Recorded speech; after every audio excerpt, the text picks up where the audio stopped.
everybody. Give yourself a round of applause for coming out tonight. All right. The 22nd Boston Comedy Festival. Isn't that ridiculous? Wow. This is so exciting. We're glad to be here. We're live people, man. Thank you for being alive. Coming out of your bunkers. Okay. Hey, I don't want to forget our good friends at Garden Remedies Cannabis are sponsoring the Boston Comedy Festival this year. So try their products, hopefully before the show. It wouldn't hurt. And we got a great show tonight. I just want to give a couple rules before I bring our great host out. Please keep your conversation down. You know, people here, a lot of them come a long way to be part of the festival, and they really worked on their set, so they're not like planning on coming up and dealing with people in the audience and stuff like that. So if you could, just keep it down to just leave. Just go. Don't even keep it down. Just don't even, they're really funny, and trust me, you're going to enjoy yourself, and we'll all appreciate that. And that's it. We got shows all week leading up to the semifinals. If you like someone tonight, come see them on Friday this week. Saturday, we're at the Somerville Theater. We usually get 800 people there. We're going to be shooting a little special there. It's going to be amazing with the winners. We're going to have Billy West and Orny Adams are getting awards, so it's going to be very exciting. And that's all. That's my pitch for tonight. That's all I can remember. All right, so we're going to bring up our host tonight, and she is amazingly funny. She's one of my favorite people on the planet, and she was supposed to work this Saturday at the Fleet Center with the Comics Come Home, but they canceled it, so we got her for cheap. So please give your undying love and applause for Carolyn Plummer. Let her know.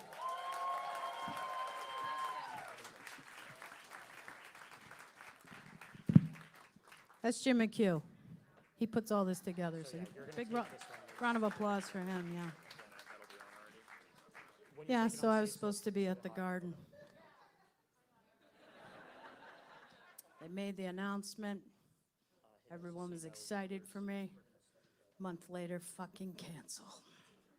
It's kind of how my life goes, so I'm kind of used to it.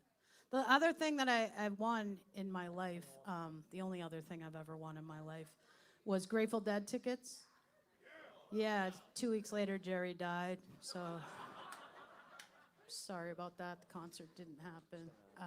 It's my fault. So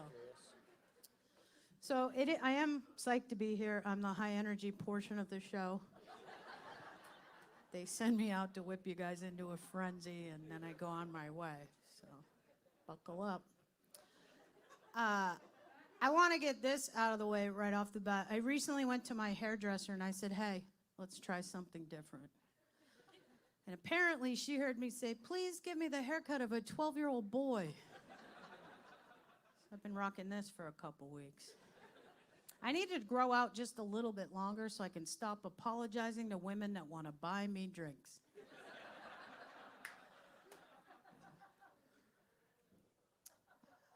Let me just tell you this, too. I do love being a comedian because I used to be a stripper.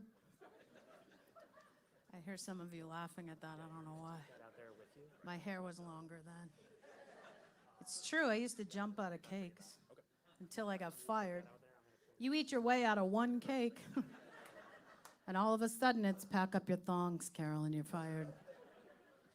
Actually, I did that joke a couple weeks ago. Some guy in the audience said, really? Where? Like he recognized me. So I looked him dead in the eye and I said, Vermont. Because I would kill it as a stripper in Vermont. I would. You know it, and I know it. So, no, I knew it.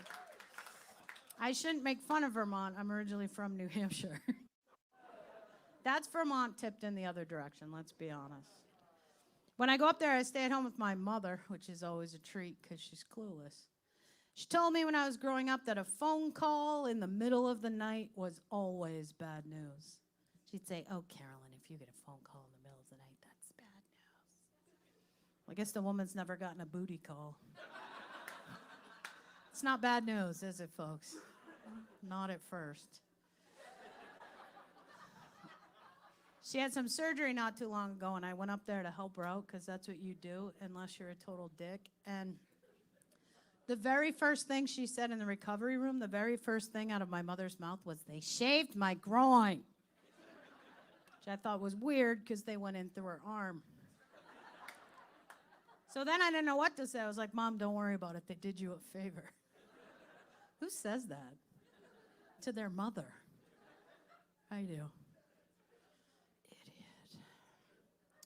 So I had to go to the doctor's office before this whole pandemic thing started to get the whole shebang. That's what I call it, the whole shebang. And I was there, and we get real nervous when we go to the doctor's office, don't we? I figured out why. It's because they make you wait forever in the waiting room, and you start reading all the brochures they have on the wall purely out of boredom. I was there. I was like, you know what? I do urinate frequently. Yeah, I thought it's because I was drinking more water, but it says right here that it might be my prostate. Huh. Thank you for getting that, 10 people. And my point is, though, when you finally get in to actually see your doctor, you're no longer prepared for their questions. So I'm there, and my doctor said, Carolyn? My doctor doesn't really talk like that, but in my head he does. He said, Carolyn, when's the last time you had a breast exam? And I said, do you mean professionally? Who says that? I do. Then I tried to smooth it over, which was a mistake. I said, you know, I hooked up with this guy after one of my shows. He kept telling me they were fabulous, but you know what? You're a doctor. I guess a second opinion couldn't hurt. And I wish I had stopped there. But I didn't. I ripped off my paper robe like I was still stripping or something. There was an incident there this last time, and I'm going to tell you about it, but don't get nervous when I start this next bit, because I'm not going to go into detail, okay? So I'm at my doctor's office. He tells me to scooch. We all know what that means. I am not going to go into detail.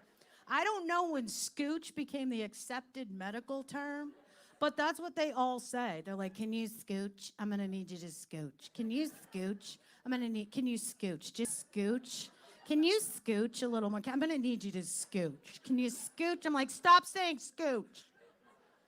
Only when I scooched, I got a cramp in my hamstring. So now my leg is stuck in the air like this. I can't pick it up. I can't put it down. I'm flailing around. Pam is there. Do you guys know Pam? Yeah, neither do I, but apparently I can't be alone with my doctor anymore. So it's me, Pam, my doctor. I forgot to tell you, I'm not wearing pants. So I'm pantsless. Pam is there. My doctor's there. I'm giving Pam and my doctor the pussy peekaboo show of a lifetime. And my doctor, being the gentleman that he is, he goes, hey, do you want me to stretch you out? I don't know what that means right now. I really don't. I'm going to need you to shoot me in my head and put me out of my misery is what I need you to do. Put me down like a horse. Can you do that? That's what I need you to do. So now I have a new doctor. He had me go get a mammogram, though, and my favorite line from the mammogram was when the nurse said, pick up your breast and step back, please. What? Because you only make that mistake once. In my case, twice. The place they sent me to in Boston, a couple weeks later, I got like a report card in the mail, and they tell you what kind of boobs you have. Hand to God, they do this. And apparently, I have fatty boobs. Yeah, I don't have a medical degree, but I think I could have figured that one out on my own. My doctor and or Pam thought I needed that in writing.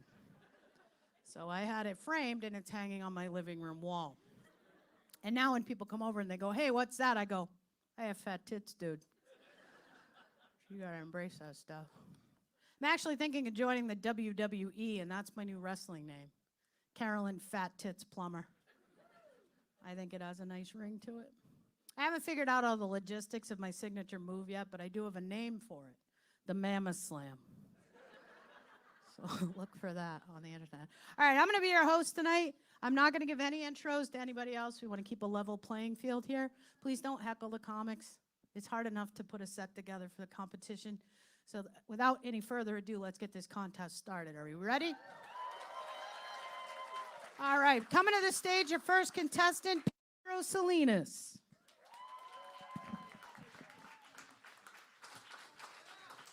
Hey, thank you, everybody. Nice to see you. My name is Pedro. A lot of times people tell me that I don't really look like my name. I look more like I moved into my name, and now it's unaffordable to live in. Which I think is a rude thing to say.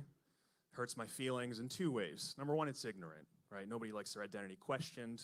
And there's not one single way to look Hispanic. That's the first reason it upsets me.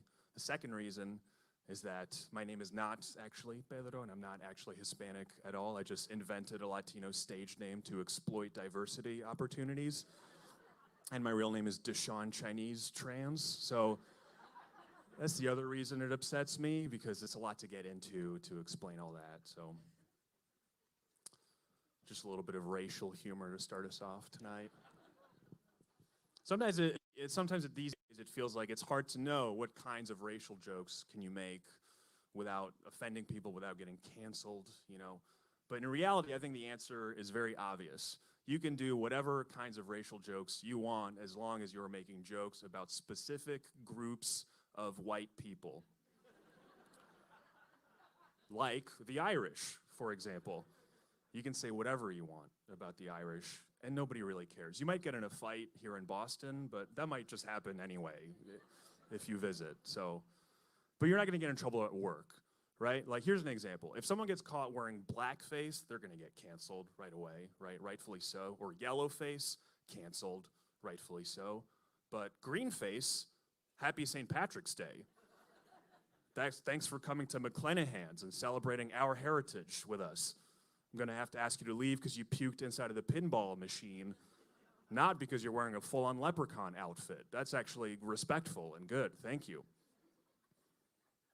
You can say whatever you want about the Irish, nobody cares. Like, that's Lucky Charms' whole business model, is saying whatever you want about the Irish with complete impunity and no consequences whatsoever. Lucky Charms' mascot is a racist caricature of an Irish little person. Okay, that's a 2-for-1 special of cancelable offenses. And what's he doing? He's being hunted by children for his religious identity every day of his life. Every time you see him on TV, he's horrified. Oh no, they're after me, Lucky Charms. Not again, not after they've taken everything else. And we feel no sympathy for him. We're just eating marshmallows at home, like, yeah, get him. Eating marshmallows that are shaped like his dreams, psychotic. Psychotic, but nobody cares. General Mills is never gonna come out and apologize for this. There's never gonna be a press conference like, we're very sorry for the harm we've caused to the leprechaun community, and for this reason, we are henceforth renaming our cereal the Washington Football Team. You're never gonna see that press conference. So you can say whatever you want about the Irish. You can also say whatever you want about Italians.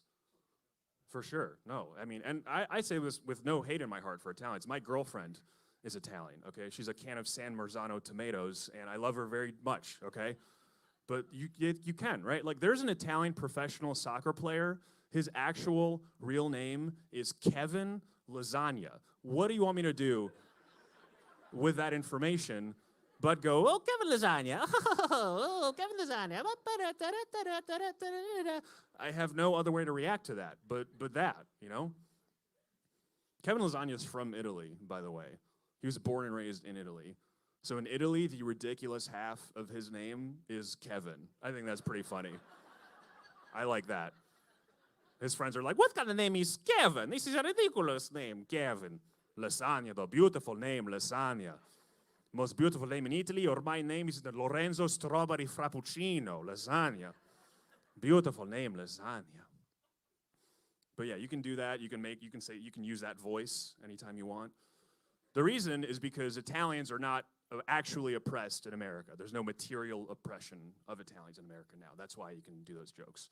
But 100 years ago, there was, right? There was a lot of employment discrimination against Italians. They weren't considered to be white people. But what happened was American Italians came into an agreement.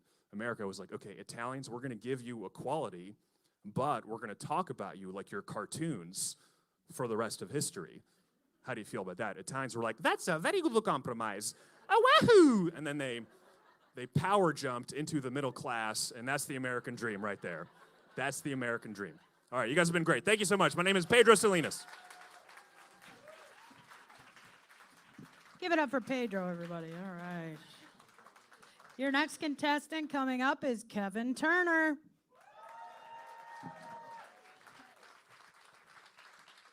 Hi.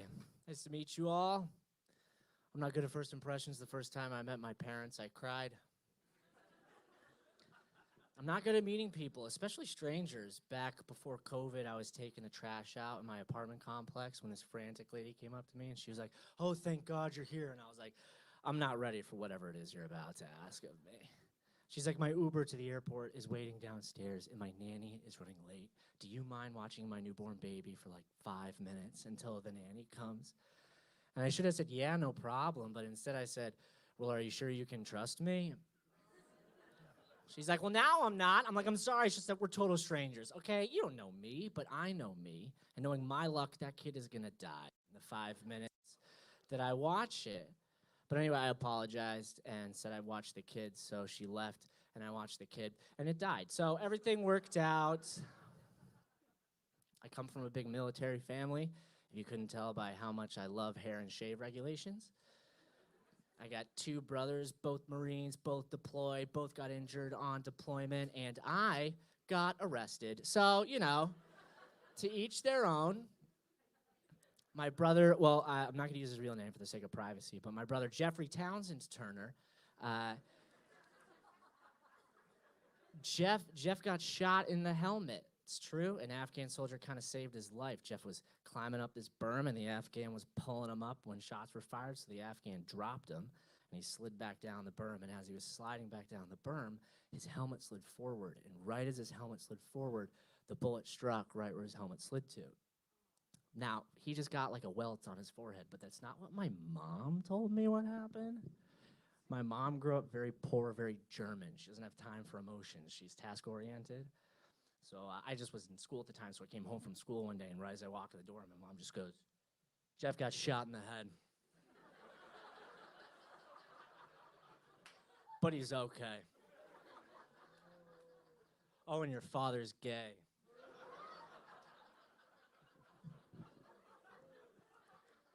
My brother James Kehoe Turner Jr., he got injured leading his Marines through night vision training in an abandoned warehouse. If you don't know what that is, just imagine Zero Dark 30 meets The Office. So it's pitch black. They got night vision goggles on. They're going through each room saying clear. And his team knew that at the end of this hallway was an open doorway to an empty elevator shaft. So when they got up to it, they're just like, clear, and they turned around. But James forgot. And thinking they were just being lazy, was like, what the hell was that? That was a bullshit clear. You got to go in like this, and walk straight out into the elevator shaft. Falls 3 stories down. Clears. He says he only had one thought on the way down, which was, well, there's nothing I can do about it now. And the doctors say that thought saved him, because most people, when they fall, they tense up their legs and they shatter them. But James's thought calmed him. So instead of shattering his legs, he broke his ass instead. I know, win-win. The medic was on the 2nd floor next to the elevator shaft, and he says he just heard the whoo, and that he immediately knew it was James. And so now all of James's Marines call him Geronimo. So they evac him out to Germany, and they send him home because he broke his pelvis.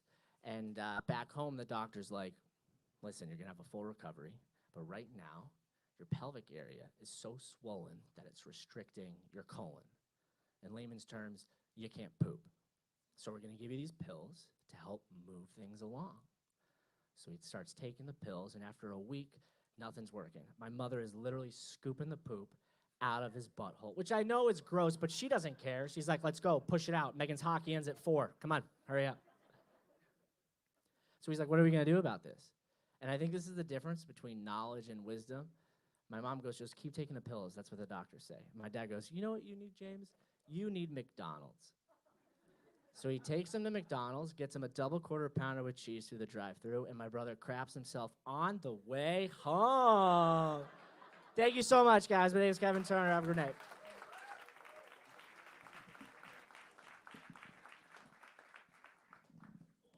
Okay.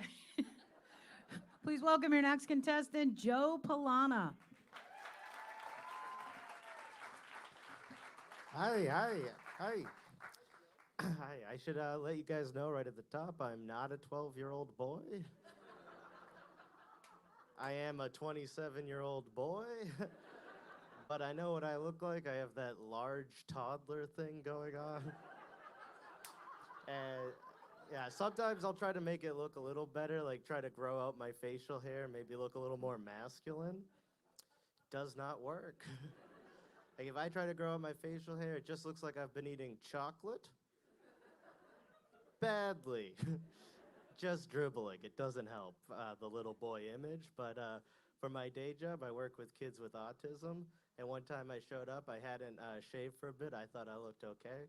I walked through the door, this 6-year-old boy, he's mostly nonverbal. He takes one look at me, points at my face, and says, "Sad mustache." Yeah. I didn't know whether to be like more proud of the communication or just devastated by the accuracy. He was spot on. Like that's good labeling. I have to reinforce that. He got iPad time for that roast.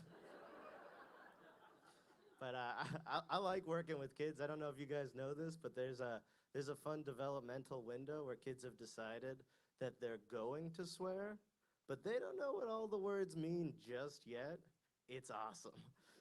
Like I have this one kid, I said, "Hey buddy, I think it's time to get out of the pool." And he said, "Oh yeah?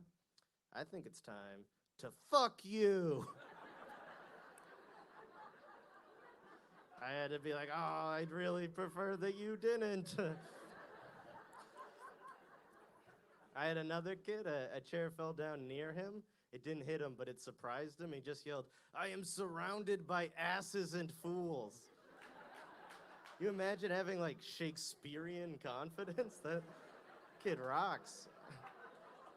But now this last kid, this wasn't a swear, but it did feel targeted. He took a shit right in front of the toilet while locking eyes with me the whole time. And then when it was over, he said, "Look what you made me do." He was 8, but that's like an adult level of disdain for a fellow human being. I just think personally, if you're old enough to have that much hate in your heart, you can shit in the bowl. That's just me. But he did get in trouble for that. It's frowned upon. And the head of the camp I worked at made him write me an apology note, and she walked him over with the note, and she was barely keeping it together because she already knew what it said.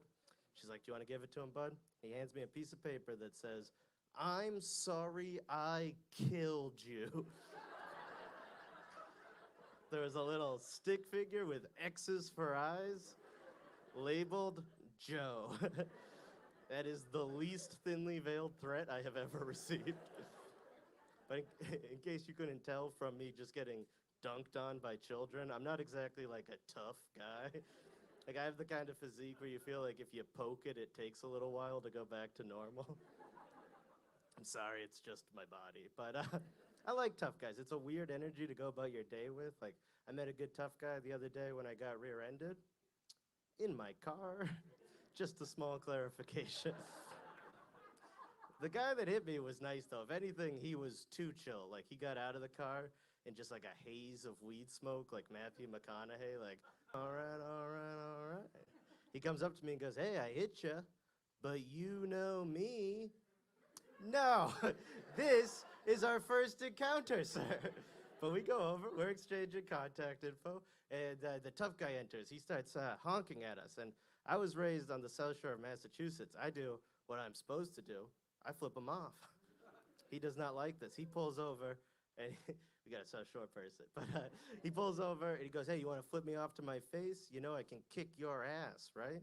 Now, I'm not tough, but I am angry, so I yell back at him, "Yeah, I do know that. Most people could do that. It's not impressive. I'm weak as shit." And he's just like, "Oh, well, as long as you know." Because he can't back down now. That's the thing with tough guys. You're locked in, but when you're a big pussy like me, you can bail on anything. So, good night.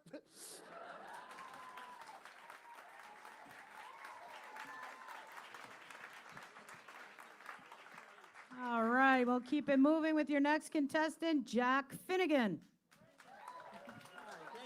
Hi guys, what's up?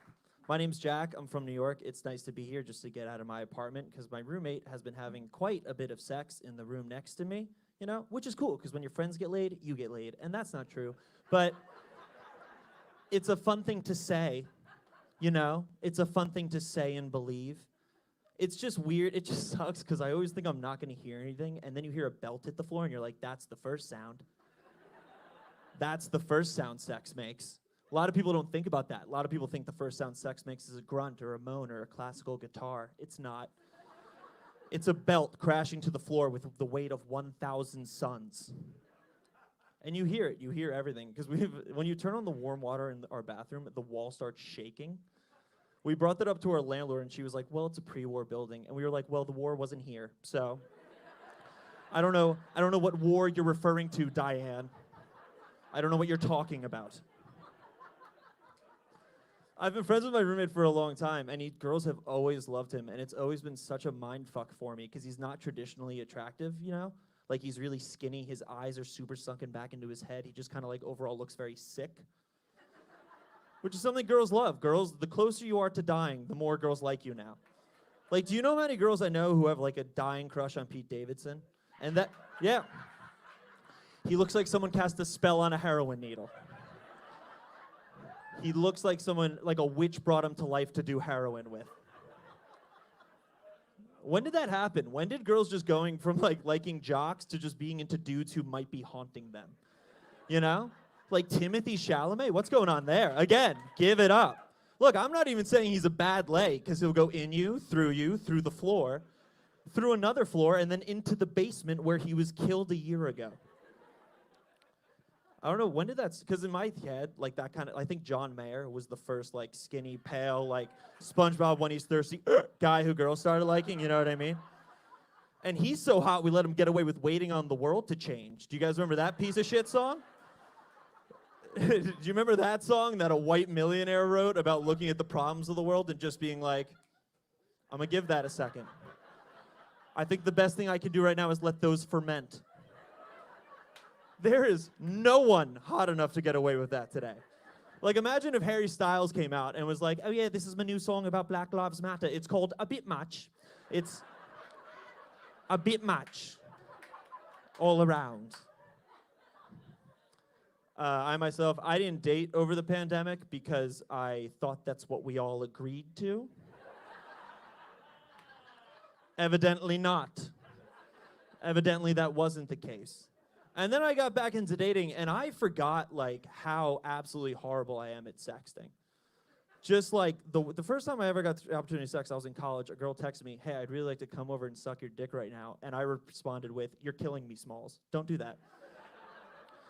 But then I realized I think I'm just bad at modern sexting, because I read this letter. This is a letter our president, Warren G. Harding, wrote to one of his lovers. I didn't write this. This is real. And he wrote it like this, and I read this, and I was like, I could do that, you know? He said, oh, Carrie mine, you can see I have yielded and written myself into wild desire. I could beg. And Jerry came and will not go. Jerry's his dick. Just a heads up going forward, our president calls his dick Jerry. Jerry came and will not go, says he loves you, that you are the only love worthwhile in all this world. And I must tell you so, and a score or more of other fond things he suggests, but I spare you. You must not be annoyed. Jerry is so utterly devoted that he only exists to give you all. I fear you would find a fierce enthusiast in Jerry today. Right? I read that and I was like, I could do that, you know? Like, if that's what sexting was, if I could just be like, dearest Elizabeth, doth thee remember when I ate thy ass underneath the old willow as twilight covered us in its golden blanket? Doth thee remember how I chewed upon thy bum, feasting like the apostles on the eve of Christ's demise? Shall we repeat the action in a fortnight, Elizabeth? Or if ye be too tired from your journey through the darkened wood, should we simply go down on one another, tongues all a-slither? And allow me to nibble upon the walls of the pink palace that lies within the valley of your forever thighs, Elizabeth. Let me know if thou would be down, Elizabeth. Ah, skeet, skeet, skeet, ha. You guys, I've been Jack. Give it up for your host. You're lovely, all right?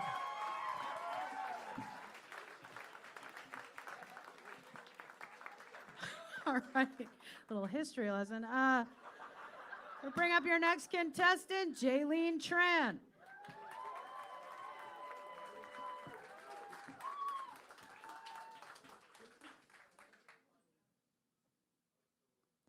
These days, whenever a white guy asks me to choke him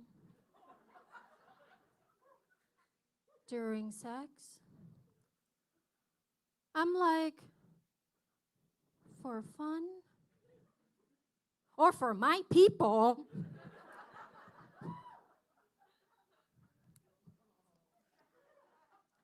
No, but seriously, with all the hate crimes that have been going on, I've been seeking revenge, everybody. Whenever I see a non-Asian guy with a Chinese writing tattoo, do you know what I'm talking about? I make a scene now. I'm like, hey man, hey, why the fuck do you have the word microwave tattoo on your arm, man?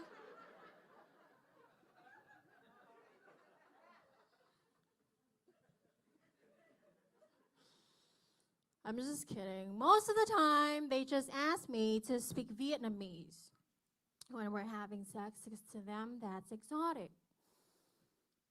They think I'm talking dirty. Most of the time, I'm usually just reciting the theme song of the Communist Party.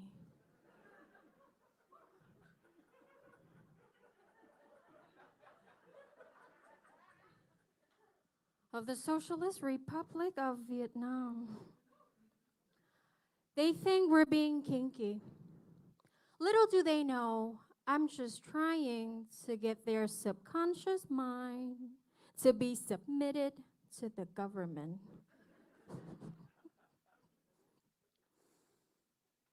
It is pretty cool being bilingual, though. On the days that I'm not in school, I run a nail salon, everybody. And for the gentlemen in the room who don't know, nail salon, for some reason, is a strictly Vietnamese-oriented business. So sometimes I would go to other nail salons around the area, pretend that I'm Korean to spy on them. And whenever I hear them talk to each other in Vietnamese about something shady, I call State Board and report that shit immediately. And that is how I grow my business, everybody. I believe that a person's self-confidence comes directly from their parents. So every day I thank mine for that. To make sure that I always feel beautiful, whenever my mom sees a less attractive girl on the street, she would turn to me and lovingly say, "You could have looked like that. You're welcome. But you also have thin hair, so be humble." She lifts me up, but keeps me grounded at the same time, you know? I'm very close with my mom, but whenever we go out together, we will always have people come up to us and say things like, "Oh my God, you guys look like sisters." And my mom would be so humble. "Oh, thank you so much, but I'm 70 already. What sisters?" And people would go apeshit. "Oh my God, you look so young. Fantastic, amazing. What is the secret?" You know how they say black don't crack? Well, Asians don't raisin. Is the lie we tell you guys. The real reason why my mom looks so young, fantastic, amazing, is because she's not 70, she's 55.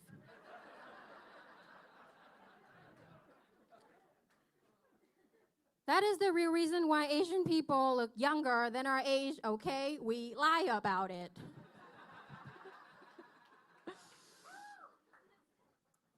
I recently found out that America's most popular safe word is pineapple. Have we seen a pineapple, everybody? Which part of the pineapple makes your private parts feel safe? Do you know what the safe word of my people is?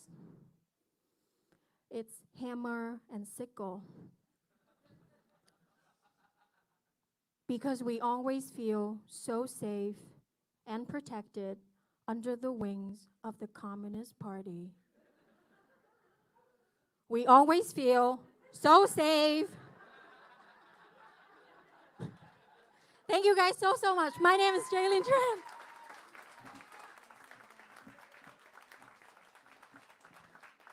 Okay, welcome to the stage, your next contestant, Paul Ollinger. Hello, hi, I'm happy to be here. I'm a dad, as you can tell. I think we've got to look for the positive in the quarantine, ladies and gentlemen. Here's my positive. I haven't had to go to a kid's birthday party in over 18 months. That's been the best part. And the last one I went to wasn't even one of the good ones where you drop your kid off and you go live your life for 3 hours. It was one of the shitty ones where the new mom in town says, why don't you stay and talk to the other parents? It's like, because I got enough friends, screw that, all right? I bought your kid a Lego, you're gonna watch my kid all afternoon. That's birthday party math. Are you from Russia? You don't know our customs?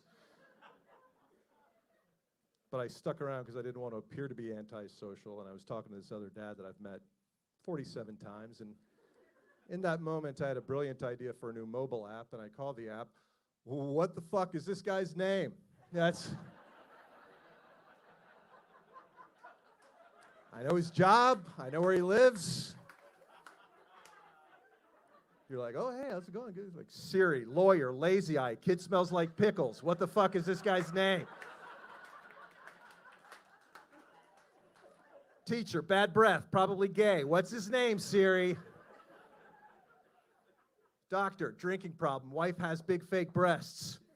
Her name's Julie, she's a Sagittarius from St. Louis, Missouri. She plays the harmonica and has 4 sisters. Wonder why I remember all the details about Julie, but I can't remember this idiot's name. Learned a lot about my 10-year-old son over quarantine. First weeks of quarantine, he didn't have his own computer or iPad, so he was using my wife's iPad. And one morning, she came to me upset, and she asked me, did you surf porn on my iPad? I said, I did not. Why do you ask? And she said, because somebody in this house searched on my iPad for the phrase, naked lady vaginas.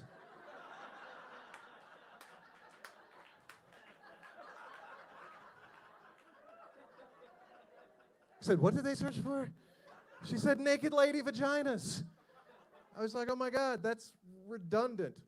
You don't need naked or lady in that search. Vaginas does all the heavy lifting. This is obviously the work of an amateur queerier who doesn't know how the internet functions. Let me see that. And she handed it to me, and as I held the iPad, it occurred to me, he'd grown up just like me. My boy was just like me. And I said, honey, I can prove this wasn't me. I know vagina isn't spelled with a J. All right, I know this. But I was proud of him, though, because he sounded it out. You know, he's like, vagina, I got this. I was all right. Glad we got him that tutor. That was money well spent right there. And this is how good Google is. Even though he misspelled it, they knew exactly what he was looking for, and they found him a ton of it, like terabytes of misspelled vagina right there to the iPad. I was like, honey, we're going to have to get a Dropbox account to store all this vagina in. It's slowing down the iPad. Maybe Google thought he was a Spanish kid, like he was looking for vaginas or something like that. You know, it's like,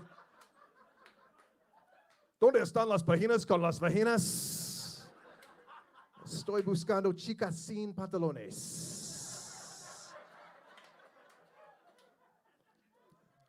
My wife was like, baby, please tell me this was you, please. I was like, honey, no middle-aged man starts his dirty movie session way up at the top of the demand funnel with non-specific terms like boobs or vagina, all right? I have been in the self-pleasuring business for 38 years. I know what I'm looking for, all right? I'm not just gonna throw my afternoon into the hands of Google's decision tree. and hope that it walks me to my particular kink, all right? I'm a very busy person, all right? My wife, she knows I'm faithful. She doesn't care if I go to a dirty movie site once in a while. She's like, she doesn't give me shit about it, though. She's like, baby, you don't have to go to those sites. I'll fulfill all your fantasies. And I'm like, you're neither Asian nor a cheerleader, honey. I don't know. You don't even have a sister. Come on, this is...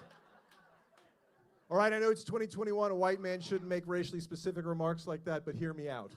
My wife was adopted at birth in a border town in South Texas. She has dark skin and dark hair. She's never met her birth parents. For our entire relationship, I assumed that she was Latina, but 6 months ago, we did 23andMe DNA testing. It turns out she is 51% South Asian.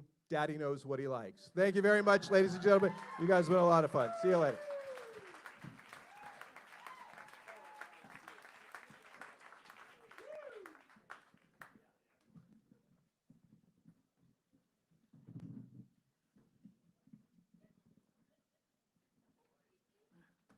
All right. Here's your next act. You good to go? All right, Matt Shore, everyone. Hey. Hey, everybody. Before I start, does anybody need anything ironed?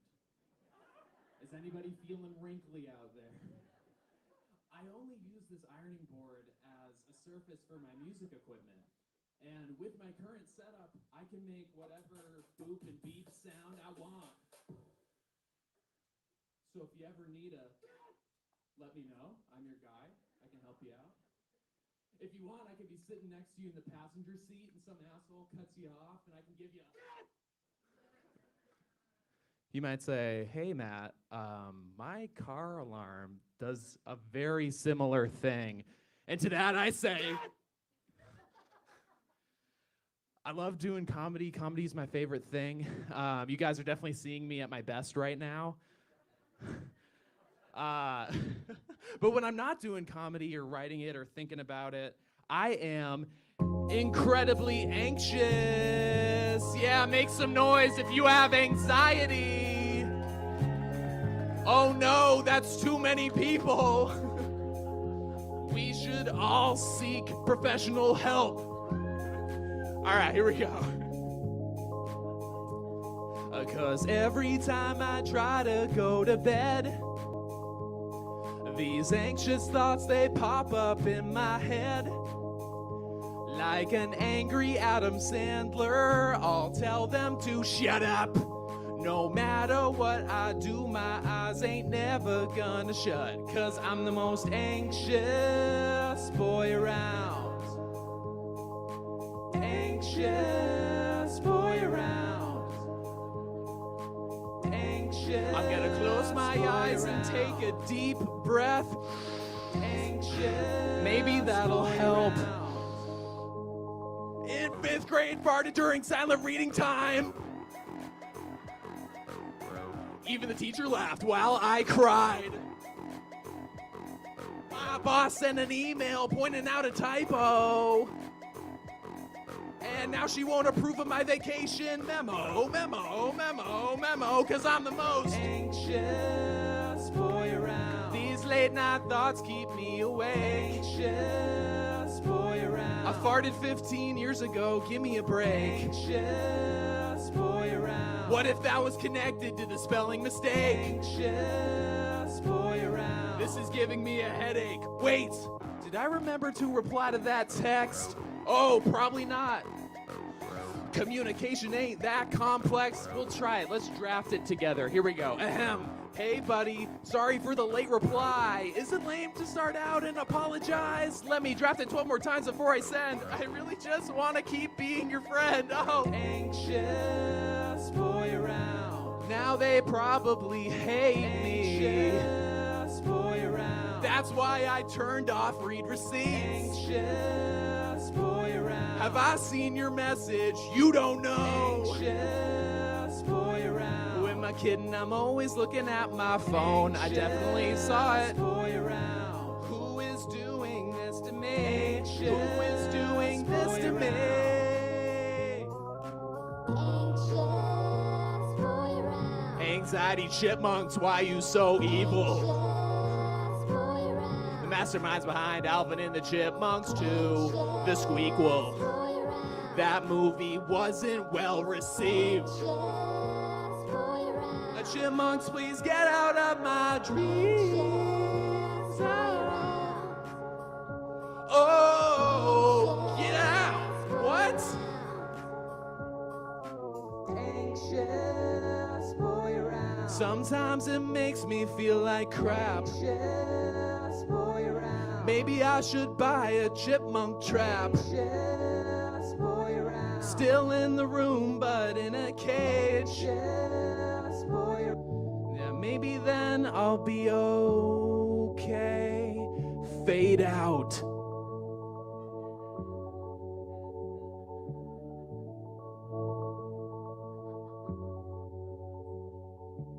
Hey guys, thank you so much. My name's Matt Shore. I appreciate you. Gonna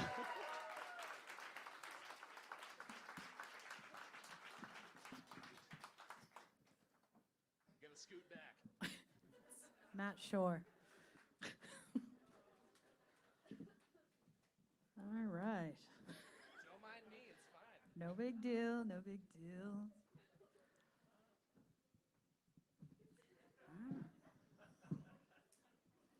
All right. Good job, Matt. You guys ready for your next contestant? Big round of applause. Please welcome to the stage, Kristen Seltman. Hi, everybody.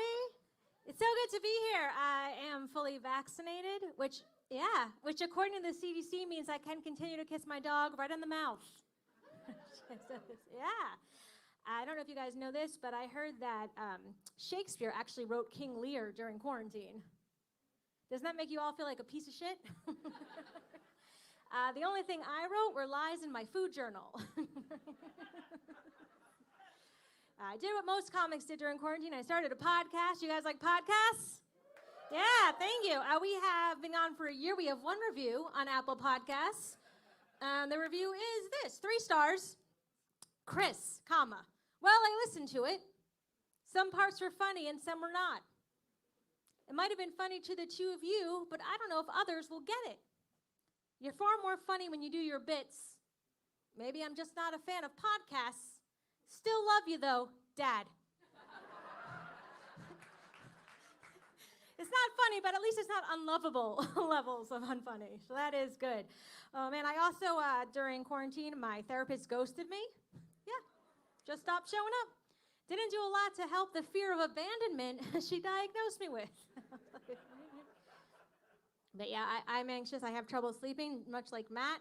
I can't sleep. My boyfriend can't sleep either. He told me he can only fall asleep if he hears white noise. So now whenever he stays over, I have to play country music. I'm supportive, right? I'm a supportive girlfriend. I supported when he told me he wanted to give up drinking. He did sober October. I was like, that's great. That's healthy. I didn't know it would mean he would order Shirley Temples everywhere. He's a grown man, I promise. Yikes. Oh, man. I got put on new medicine during quarantine, too. And my doctor was talking about it. It's for anxiety. And she was like, here's the thing. Some medicine can interact with this. Like, don't do cocaine on this. And I was like, isn't don't do cocaine just like general medical advice? Like if I OD from a combo of Prozac and Coke, isn't that one kind of on me? Oh, man. I told you guys about my boyfriend. He's great. I've dated some not so great guys before him, right? Do you guys ever meet someone and they tell you their parents didn't love them? And then you get to know them and you're like, oh, I get it. Right? Dated that guy. Also, I work as a lawyer, and I've dated guys that are like weird about that, right? Like one guy was like, I'm smarter than you. I bet I could be a lawyer. I bet I could take the bar tomorrow and pass it. And I was like, okay, well, first of all, you can't take it because you have a criminal record. And second of all, like, who needs that, right? Like, that's like the scene of an accident and some lady is like, help, help, is anyone here a doctor? And this asshole's like, I'm not, but I could have been. The worst. I'm really close with my mom. We hang out as long as we don't talk about politics. Anyone else have that with their families, right? Just don't talk about it. It's my mom's rule, but she breaks it. The other day, she was like, I kind of miss Trump. I like how he said whatever he wanted, didn't care what anybody thought. I was like, okay, but how come when Grandma did that, you put her in a home? Doesn't seem fair to Grandma. I miss her. Hope she's okay. I'm not going to put my mom in a home, guys, but that doesn't mean I won't threaten her with it, right? You got to keep them on their toes. You can't let them get too comfortable. Last time we were out at dinner, my mom was like paying for it, of course, otherwise why would I have gone? And she was like, Kristen, you're an expensive date. And I remind her, it's expensive, the old age home where they don't all have mysterious bruises, right? That place is not cheap, not at all. But yeah, that is my mom. We hang out a lot, and I cuddle up to her sometimes because she never gave me affection as a child. And sometimes when I do that, people will think we're a lesbian couple. That really offends me because I feel like I could do better. All right, my name is Kristen. Thank you for listening.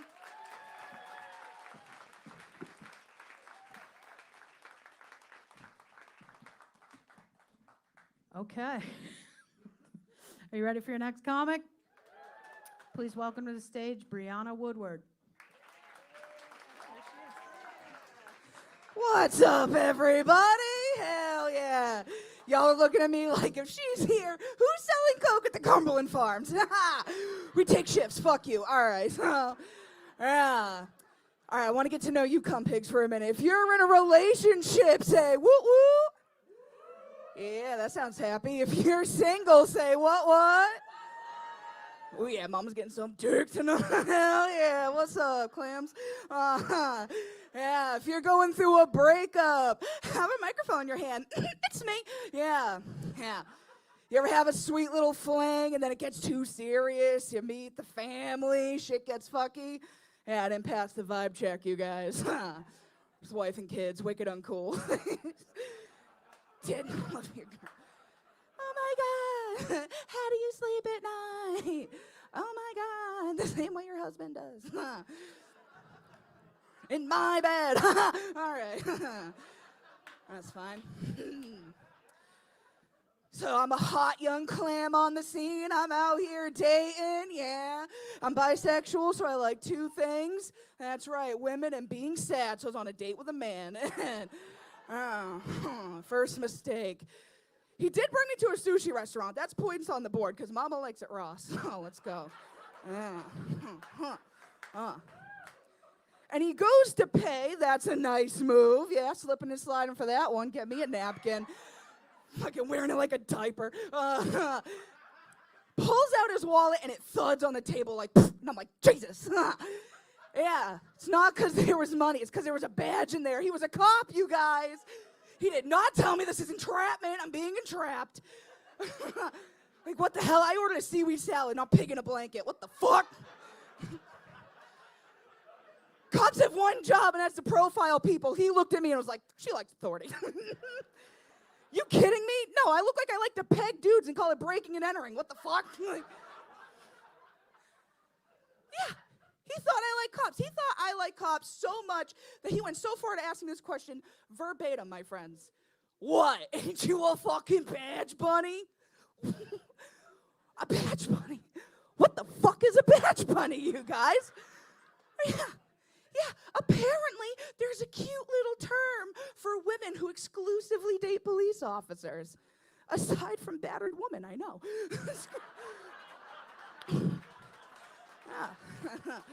Yeah. Y'all know the statistics. 40% of policemen's wives have a smart mouth. It's all right. It's all right. The other 60%, they're dead in a ditch. Who are they going to call? The cops?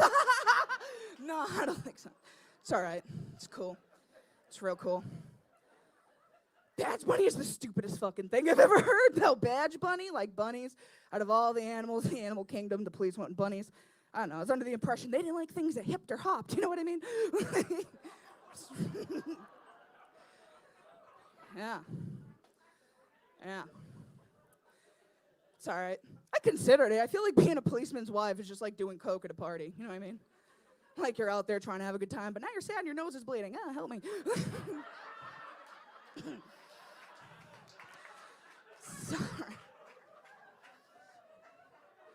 It's all right. I can't speed in 5 counties over that joke, but it's fine.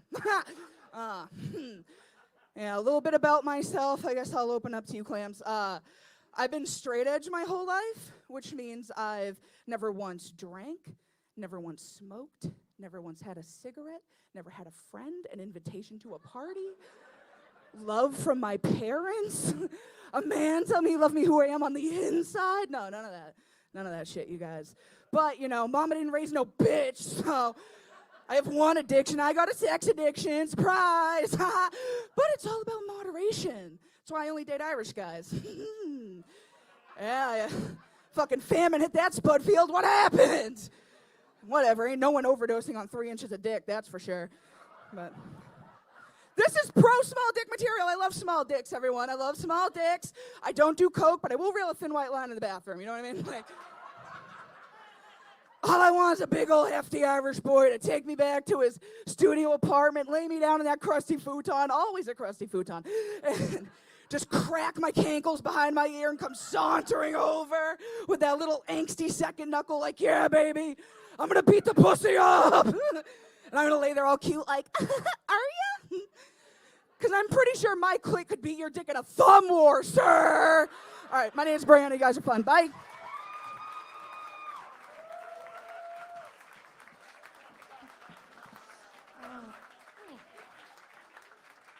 All right, I'm going to keep it going and bring up your next act, Elon Altman. All right. Hey, guys. My name is Elon. That's a Hebrew name, and I don't speak Hebrew, and I found out recently I've been pronouncing my name wrong my whole life. I was talking to a friend who lived in Israel. He said it's actually pronounced Alon, and it means oak tree in Hebrew. He said it's a great name, but you should pronounce it the right way. I said, listen, that's great if I'm in Israel, but here in America, if my name is Alone, that's not going to mean oak tree. It'll just mean alone. It would be terrible. It'd be at parties like, hi, I'm alone. Everyone's like, yeah, we noticed. So I'm born and raised in New York City, and New York has never been crazier than it is right now. A couple weeks ago, I was walking down the street. This guy walked right into my face, and he said, free Britney Spears and lock up the Backstreet Boys. And that's New York for you.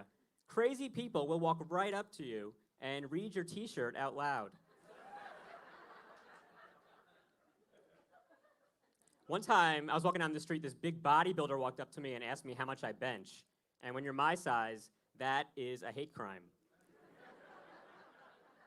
You can't say that to my people. I answered him, I said, look, I don't go to the gym, it's not a big number. But back in high school, I was on the football team, and I benched every game that season. Yeah, I am not strong. For me, every blanket is a weighted blanket. Some mornings I can't get out of bed. It's not depression, I'm just stuck. I'm a married guy, but people don't believe me when I say that. I don't give off a married vibe. Like I was talking to this comic one day, I mentioned my wife. He said, whoa, I wouldn't have thought in a million years that you had a wife. I said, can you explain this to me? Am I giving off a gay vibe? He said, no, not gay, virgin.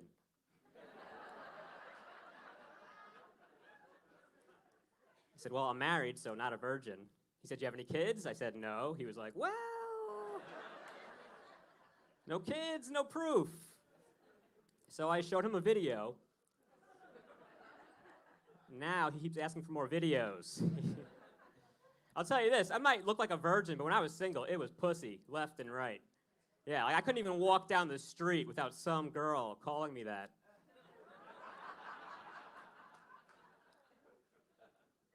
My wife works in an office. I went to visit her at the office recently. It was very quiet because most of her company is still remote.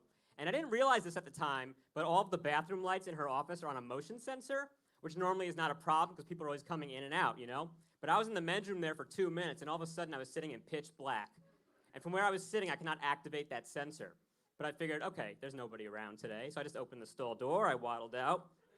I start activating the sensor. Right at that moment, a guy walks in, the lights come on, and I'm just there with my pants in my ankles like... So I said, hi, I'm alone.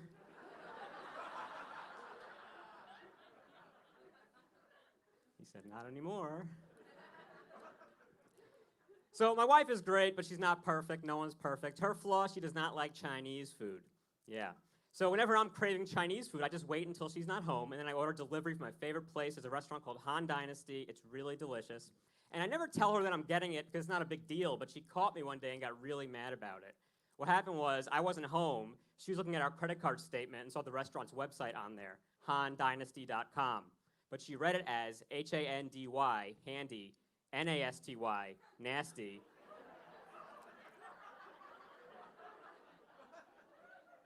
handynasty.com. So she did not think that was a Chinese restaurant. She thought it was some kind of adult website where you can order nasty hand jobs, which, as some of the guys here know, is handynasty.net. Much different site. She didn't know that, so she texted me, "Why are you going to handynasty.com?" But I read that as handynasty.com. So I wrote back honestly. I wrote, "Well, I don't always feel like going out to get it."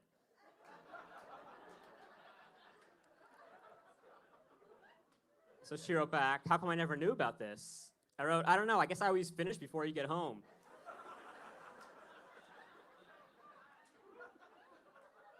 These Chinese guys come really fast.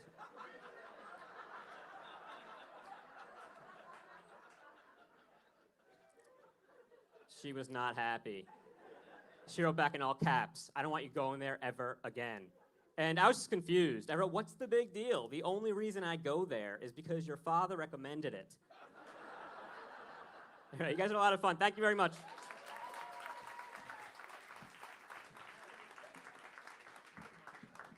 Okay, I'm going to bring up your next contestant, Aidan Kelly. How's it going? 2020 was a bad year for a lot of people. It was a good year for me because in 2020 I became a US citizen. Yes, thank you. You're lucky to have me. I'm a delight. I became a citizen through marriage, so obviously I'd like to thank Colin Farrell for that. Because, right, I think before Colin Farrell, Americans used to look at Irish people and be like, "Oh, look at those drunk leprechauns." And then a coked up Colin Farrell came along and all Americans went, "Shit! We should fuck those drunk leprechauns."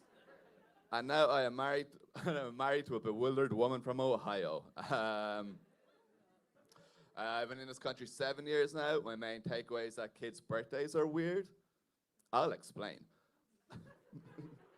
I was in the Nike store in Fifth Avenue in New York and there's a kid's birthday on and all the kids were making shoes, which confused the shit out of me because I didn't know that was cool here. That is a stunning PR turnaround for Nike. Holy shit. It was weird, right? There was one kid that wasn't allowed to make the shoes because his father said it was too expensive, which makes me think in a Nike-sponsored sweatshop somewhere, there's some kid crying and some man yelling at him, being like, "Do you know there's kids in New York that have to pay $59.99 to do what you do?" Just saying, the blood was on the shoes before Lil Nas got them. Still, credit where credit is due, right? Has there ever been a better slogan for a sweatshop than "just do it"? Lots of people died during the pandemic. That's awful. I think we have a lot of questions about the pandemic to ask, right? Like moral questions. One question I'm asking is it wrong to fake injury to avoid being a pallbearer at a funeral? I mean, the dead are obnoxiously heavy. No, before lockdown, I was back in Ireland for my grandmother's funeral, bless her.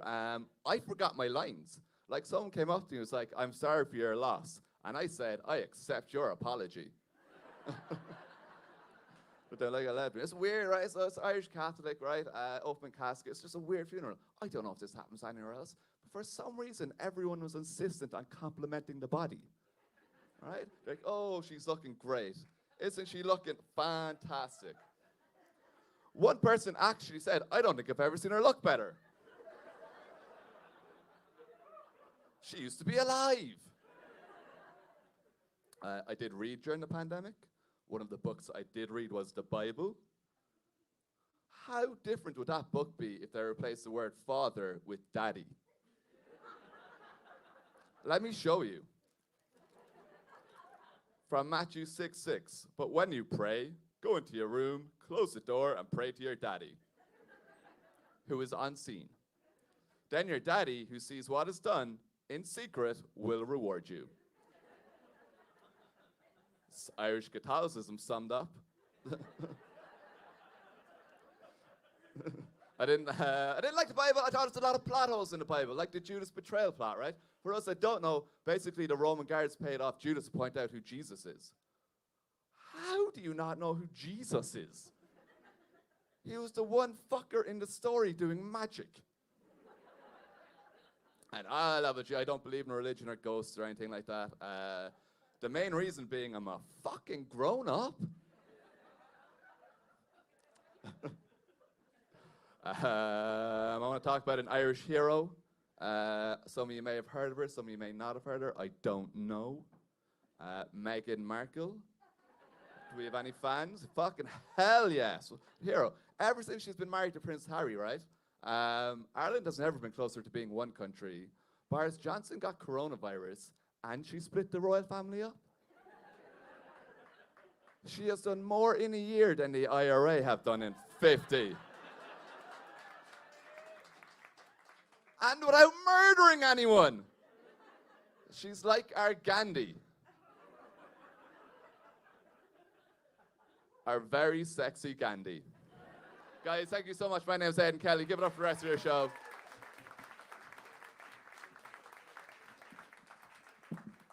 All righty, you guys ready for your next comic? Please keep that applause going. We'll bring up DiPetta.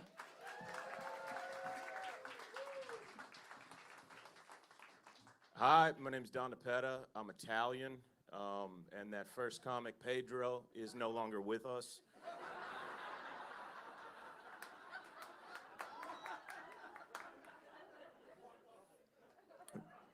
Me and Lucky took care of that bitch. All right. I am dumb Italian. I don't know if you know that's a thing. It is. I went over to a girl's house. She was like, "Hey, Don, you and an S&M?" We did not have spaghetti and meatballs. Yeah, my asshole. But fool me twice is what I think I'm trying to get right here. All right, you tightened up. Me too. Okay.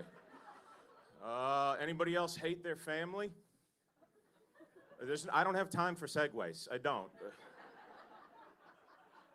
The fuck? Let's go.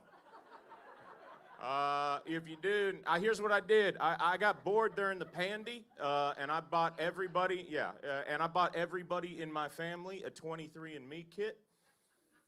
I need you to think about that for a minute. There's some few devious minds. Thank you, sir. I appreciate that.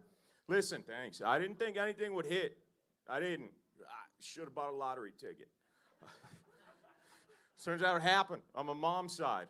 It turns out my mom's younger brother's only half, right?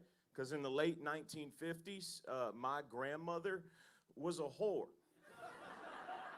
That's what Papa said. Those not my words. It's just grandma, man, the 1950s, it was like the subway. Everybody was getting on, you know what I'm saying? And just throwing it around New York City. I'm like, all right. Now, honestly, like, I gotta tell you, I felt good about it. I did, all right? I knew there was a whore gene in the family. Because I got it. And now it's just me and Nana. Out in these streets. We confronted her about it. I confronted her about it. I did. I was like, "Hey, Grandma, what happened?" And she was like, "Yeah, science doesn't know." And I was like, "All right, we know who you voted for, don't we?" And then I asked her again, and like a good Catholic, she doubled down and lied. She's like, "We only kissed." I'm like, "Kissed?" It's like, that's a weird way to say fucking. I live in LA, hence the coat. I'm cold and a bitch. Yeah, it's cold here. I don't care what you guys say. This guy's a guy in shorts. Fuck him. Look, I broke down during the pandy, and I started smoking. You got to make it fun, right? It's been I started smoking weed. Okay, cool. I know it's illegal here, right? All right, I'm sorry. All of y'all started off Snoop Dogg? All right, my bad. Yeah, no, here's the thing. They don't tell you that you don't start off good at it. Did y'all know that when you start smoking, you're just not, no, nobody gave me a cane. I didn't walk with like a cool limp. I didn't say cool shit. That didn't happen. I was like that guy on Mortal Kombat, just waving around like this right before you're gonna die. Finish him. I'm like, all right, bagel bites where?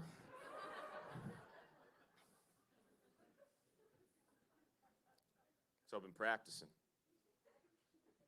Because I want to get good at it, okay? So I like to have what I call me nights, okay? Yeah, and here's what a me night consists of, okay? I'll cook myself a nice dinner. I'll roll myself a fat joint. I'll light a candle. Do you know why? Because I'm worth it.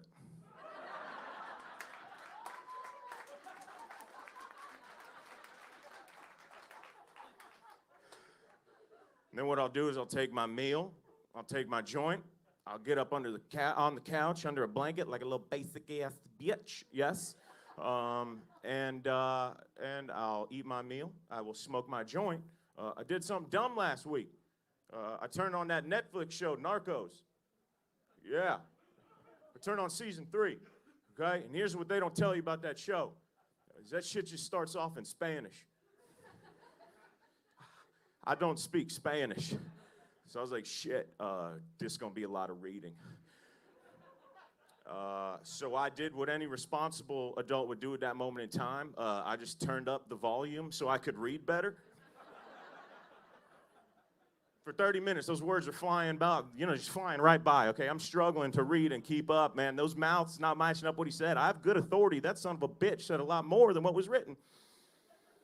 And then all of a sudden, 30 minutes in, it just kicked on over in English. Okay, but my ass was so high, I just thought I learned Spanish. Like, holy shit, string cheese and weed, I cracked the code. This is mucho gusto, muy bien. Dude, I called up my 7th grade Spanish teacher, Miss Yarbo. I go, hey, guess what, puta? So, yeah, si se puede. Hey, my name's Don DiPetta. Thank you guys so much. Appreciate it.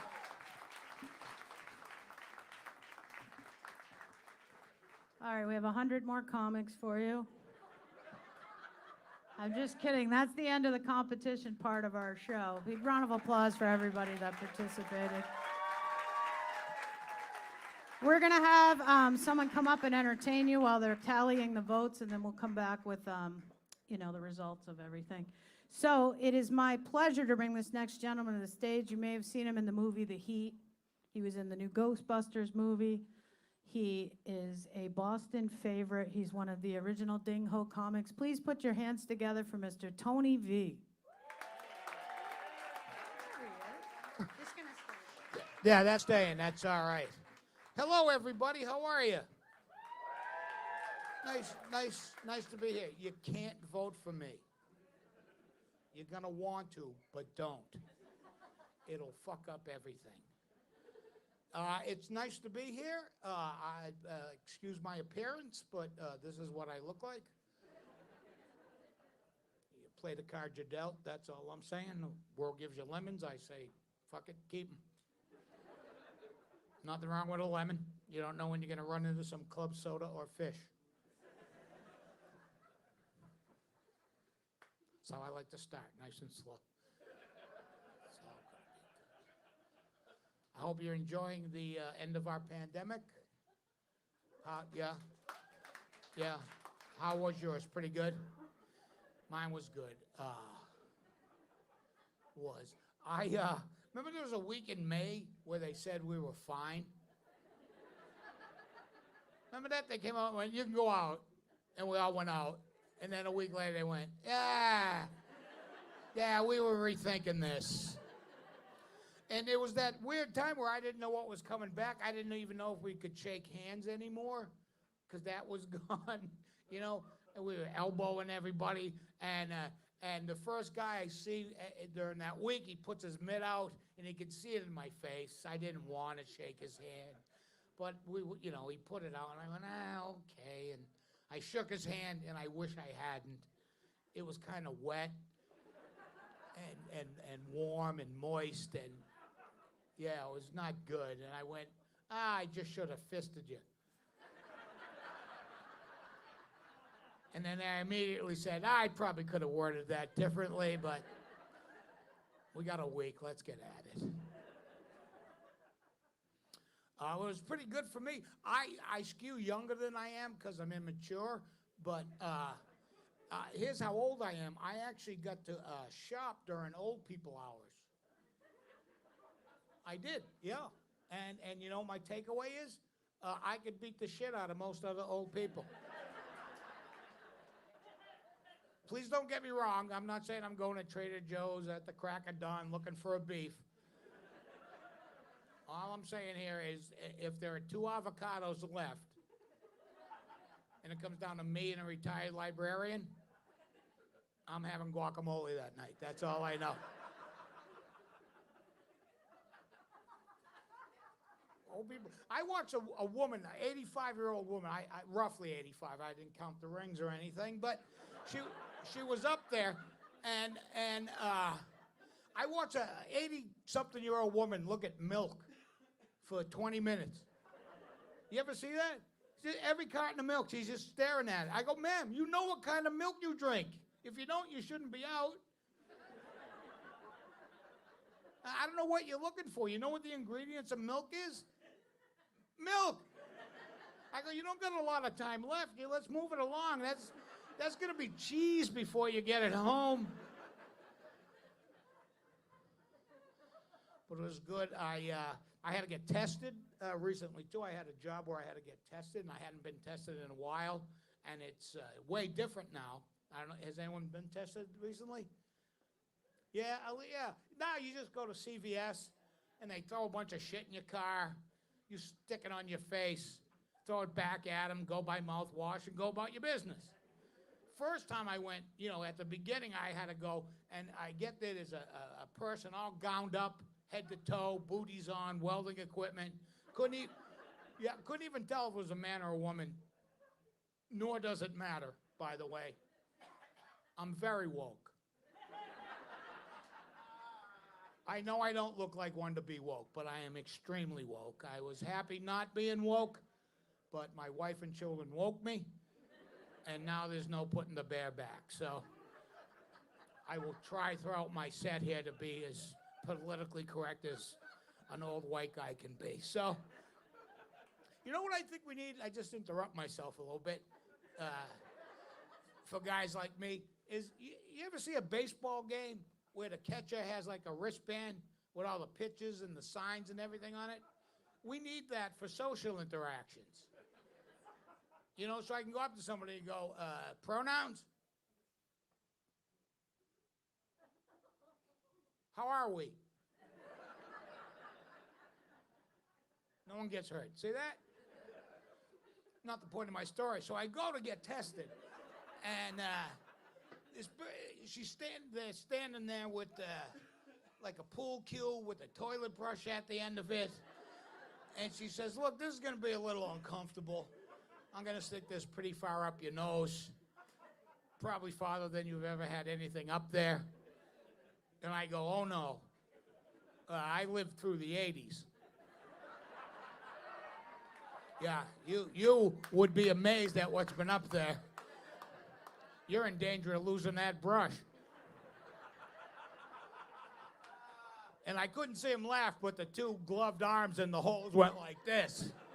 I went, good one. And I'm vaccinated. I come from that generation. A lot of my friends will not. They're idiots. I am doubly vaxxed. I'm about to go get my booster. By the way, I'll take any shot they give me. I don't question anything. If someone says there's a good thing in this, I'll go, yeah, go ahead, stick it in my arm. It's fine. You won't be the first.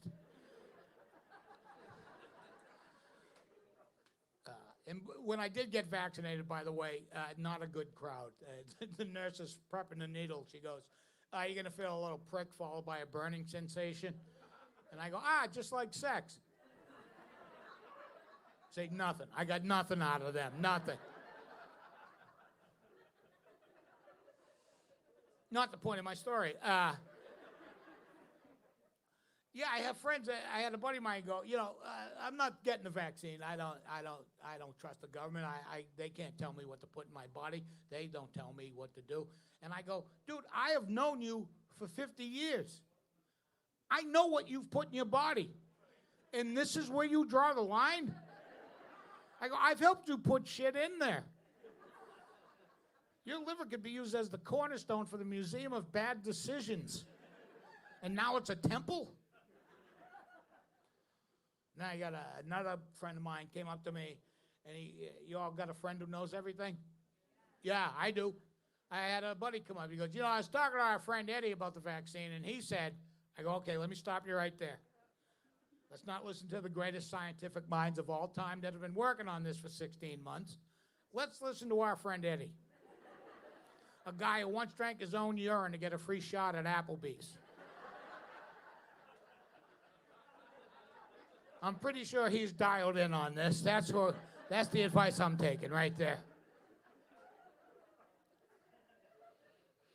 So we go on. I try to have hobbies during the pandemic. I'm not good at hobbies. I have two, trimming my hair and playing poker on my phone.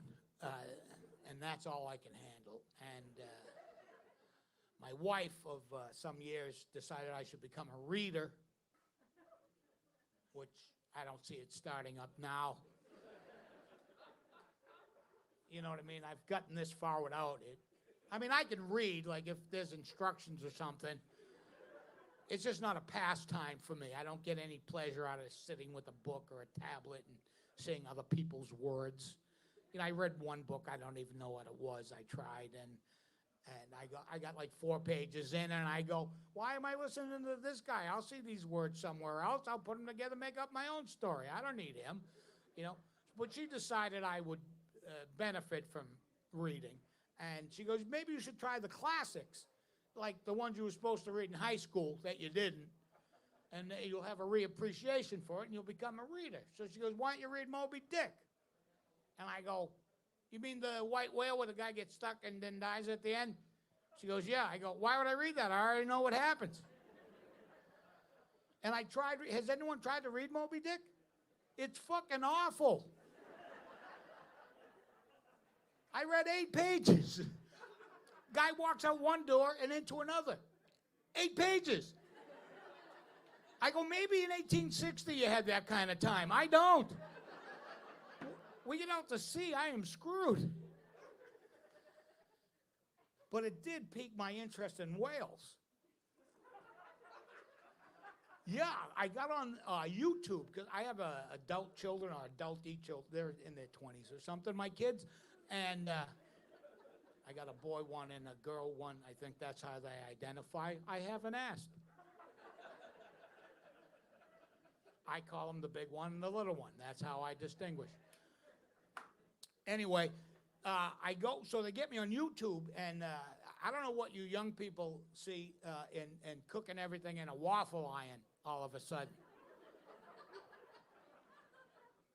I've seen more videos of people putting shit in waffle irons, telling me how quick it is in 20 minutes. I go, I could have had 3 cheeseburgers by now. I watched this one guy put 4 eggs in a waffle iron. Anyone see this? Yeah, he put 4 eggs in a waffle iron. That's all. Said nothing about it.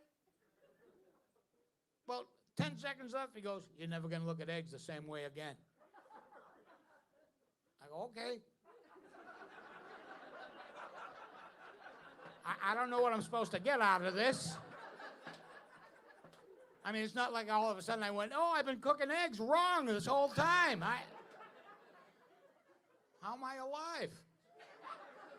And I complained to my kids, and I go, I just wasted 4 minutes of my life. And I look, 5.5 million people viewed this. 5.5 million people. I go, wait, who's got that kind of time? But then I go further down the blowhole, and I saw this about a year ago. There was a woman, and a woman-looking person, who got swallowed by a whale. Did anyone see this? Yeah, it's pretty amazing, right? two people kayaking. I'll set the stage. Two people kayaking, a man-looking one and a woman-looking one. Don't know if they were a couple, two separate kayaks. They're out kayaking. I don't have to explain that to you, do I? And they're having seemingly a good time. And it's very tranquil and calm. And then a whale, and I don't know how the whale identifies either. It's a mammal. It gets to pick. I'm not here to judge. You know, all I know is the whale breaches, comes out of the water, and swallows the woman-looking one. I'm just saying, if there was a lineup, and they said, pick out the woman-looking one, I'd go that one.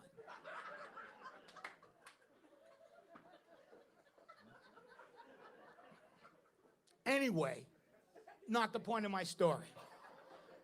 The whale breaches, opens its yap, swallows now they say swallows, the kayak and all goes into the whale.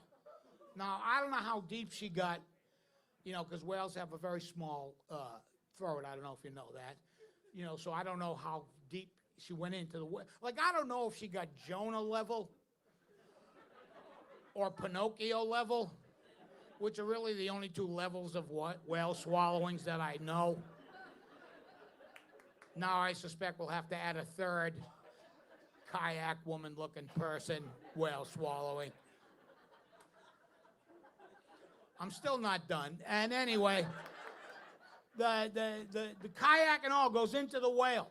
The whale decides, I don't like this. This isn't krill. This isn't shrimp. I hate this. This isn't dinner. Blah. Spits her out. Whole. Right? She continues to kayak like nothing happened. Like it was a speed bump in her day. Like, I don't know, it could have been her first day kayaking and she thought this was part of it. You know, like 2 weeks from now, a friend of hers is going to go, hey, I'm going kayaking for the first time. And she'll go, oh, you're going to love the part where you get swallowed by a whale.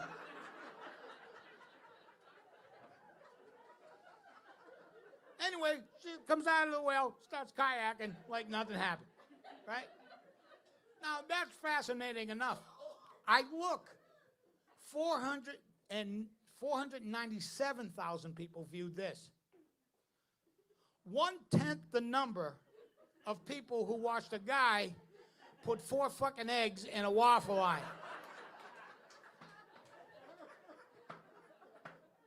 67,000 people gave it a thumbs down. Yeah, like they had seen better whale swallowings and could somehow comment on it. They looked at this miracle and went, nah, that's not for me. Now, if she could have put an egg in the blowhole of that whale, now you got something. Which gets me to my next whale swallowing story. I didn't know there was going to be a rash of whale swallowings when I started this little piece, right? But there was a guy over the summer who got swallowed by a whale. Yeah, he was diving for lobsters. Real guy, Mike Packard is his name, and he's down 30 feet diving for lobsters, and he gets, again, into the mouth of a whale. Now, my first point is this. There's way easier ways to get lobsters. They're like $7.99 a pound at any supermarket. Plus, I don't know how focused you gotta be on catching a lobster to have something about the size of a school bus sneak up on you. But you gotta be pretty into it to not notice like a shadow at 30 feet. And not even be curious about it. Like, oh, I wonder what, an eclipse this far down. And this guy's story is fascinating if you've read anything about him. Not only has he been swallowed by a whale, right? He has been struck by lightning, survived a plane crash, that 3 other people died in, and walked out of the rainforest unscathed after 4 days with no provisions. Pretty amazing. My first point to you is this. If you ever meet this guy, stay the fuck away from him. Because I don't know how your day's going to end. But he's going to be just fine. My second point is I don't know what you believe religiously or in the afterlife or, you know, if there's a guy sitting in a chair, you know, collecting bodies and souls or whatnot.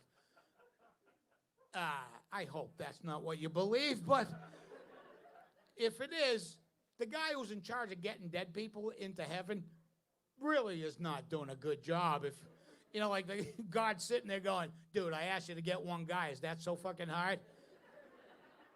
One guy, Mike Packard, I've been waiting for him for like 5 years. You can't. Geez, boss, I tried everything. I struck him with lightning. I swallowed him in a whale. I put him in a plane crash. I went biblical on him.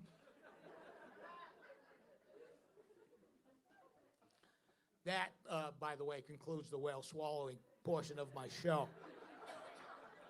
It's amazing when you get started on something like that, how you just keep going down. You know, oh, there's more whale swallowings. I got to get a hold of this. You know? So I was mentioning I am old and married. I have a wife of 30 years, and we're very happy. Usually this happens in a relationship with one person or the other. My wife really just wants to know what I'm doing all the time. Anybody got that? Yeah, it's just little things. Like I was walking through the kitchen one day, and my wife goes, "Where you going?"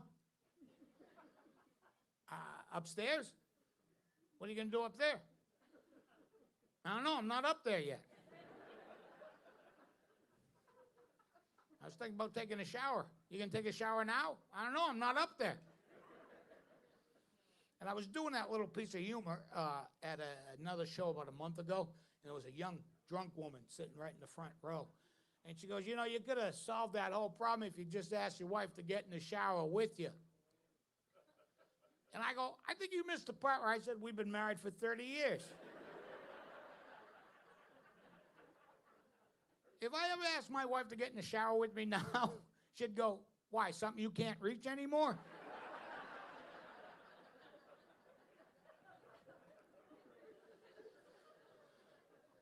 But we are blessed with these two children, and I recently, right before the pandemic, actually, I was driving with my son across country, which, yeah, he was going to live, he's living in LA now, and we were driving across country, and it was a real bonding experience, you know.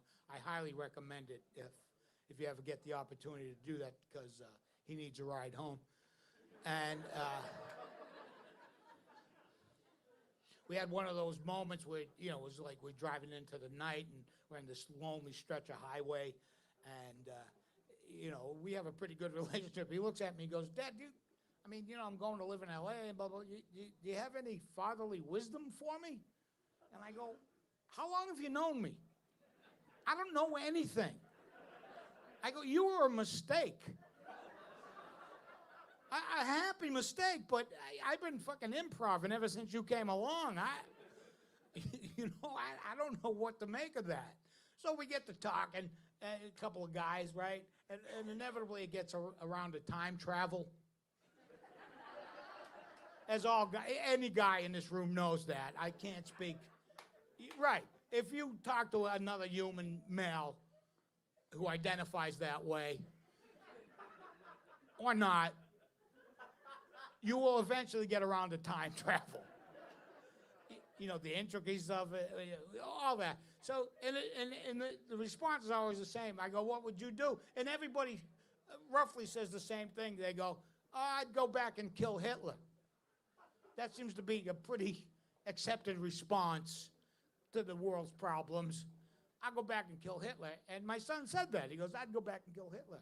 I go, yeah, but you'd still be you. How close are you going to get to him? You know, it's not like a boy band with a meet and greet. You can't just go up to a bunch of Nazis and go, hey, can I see the Fuhrer? Yeah, I'm Gus. I'm from the future. I'm not from around here in 1943. Can I see Hitler? Yeah, I think it would end right there. I was hoping to end on that, but you didn't like it. You'll like that one later. You'll get it. And then we made it to the Grand Canyon. I'll leave you with this. We made it to the Grand Canyon, and again, I don't know if anyone has seen the Grand Canyon.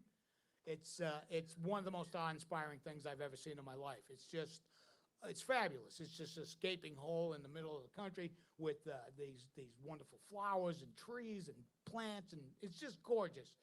And you just lost. I'm standing there having this bonding moment with my son on the northern rim of the Grand Canyon. We're lost in our own thoughts and just digging it completely, right? And Americans never want to let you down. 2 groups over, I hear a woman go, I thought it would be bigger. I go, it's the Grand Canyon, you fucking nitwit. It doesn't get bigger than this. This is the thing they measure other big things against. Someone will go, hey, that's pretty big. Yeah, but it's no Grand Canyon. That's how it works. I go, come here. Let's find out how deep it is. I'll listen to how many times you echo when you hit. You guys have been great. Enjoy the rest of your night. That's pretty good. Tony V, folks, one of my favorites. Tony V. All right, I have the results. Where are you going? You don't care who wins? All right, these are in no particular order. I'm just going to read the names off, and they should come over here, come out when I say their names, but we'll see if they were listening. First person moving on is Jack Finnegan. There he is, Jack Finnegan, folks. Yes. Your next contestant moving on is Paul Ollinger.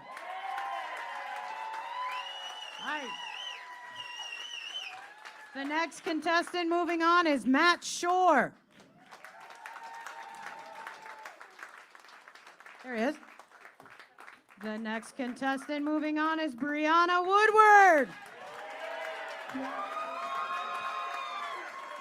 The next contestant moving on is Elon Altman.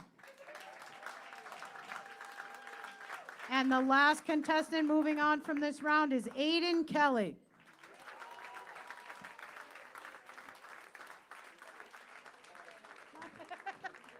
All right, those are your contestants moving on from Prelim 1. Have a good night, and thanks so much for coming out and supporting live comedy. Thank you.